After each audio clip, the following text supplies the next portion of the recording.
توزیع کمک‌های بشردوستانه برای 1200 خانواده مهاجر برگشته به کشور در ولایت غزنی آغاز شد.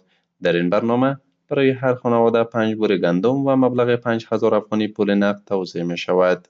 وزیر زراعت، آبیاری و مالداری می گوید که این کمک‌ها بر اساس فرمان امیرالمؤمنین حفظه الله توزیع می شود که در سطح کشور برای 71000 فامیل مهاجر برگشته چنین کمک‌ها توزیع خواهد شد.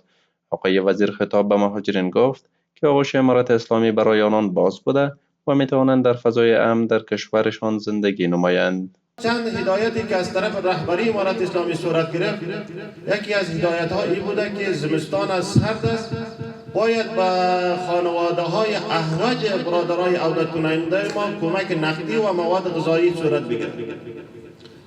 تقریبا 71 هزار نفر در می زمستان 71 هزار فامیل ها را کمک مواد غذایی و کمک نقدی صورت میگیرد. در 34 ولایت افغانستان این پروسه ما ادامه دارد. ما از بدخشان شروع تا به غزنی آمدیم، در همه ولایت ها کار را افتتاح کردیم. تیمای ما اونجا مشغول تقسیمات کمک است.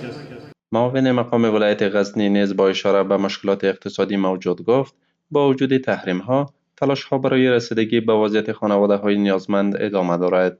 کومې پیسې چې د افغانستان خپلې پیسې هغه دوی کنګل کړي دي او قسمه پابندۍ د افغانستان اسلامي امارت باندې دوی لګولې دي او لګوي ورسره تر دې وخته پورې په داسې حالاتو کې د افغانستان اسلامي امارت بیا خاص کر علی قدر شیخ صاحب امیر المؤمنین هبت الله حفظه الله هغه دغه ملت په غم کې او دغه ملت په در کې د ولسونو په دې در مشکلاتو کې هغه د ولس ورکړی نه دی. شماری از مهاجرین برگشته از ضمن قدردانی از این کمک ها می گویند که با مشکلات جدی اقتصادی روبروند و خواهان ادامه همکاری ها در بخش‌های مختلف می باشند.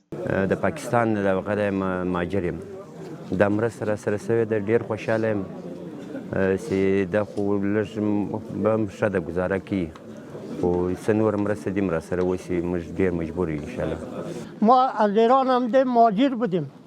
این جماعت مالی برای ما کمک کرده، برای ما خدمت کرده، درها کرای ماشین ما را خیلی ما را دیده. خیلی تشکر میکنیم. مسئولان وزارت زراعت، آبیاری و مالداری همچنان از بازگشت 4.5 میلیون مهاجر به کشور خبر داده و می‌افزایند که در آینده نیز کمک‌های بیشتری در بخش‌های مختلف برای آنان فراهم خواهد شد.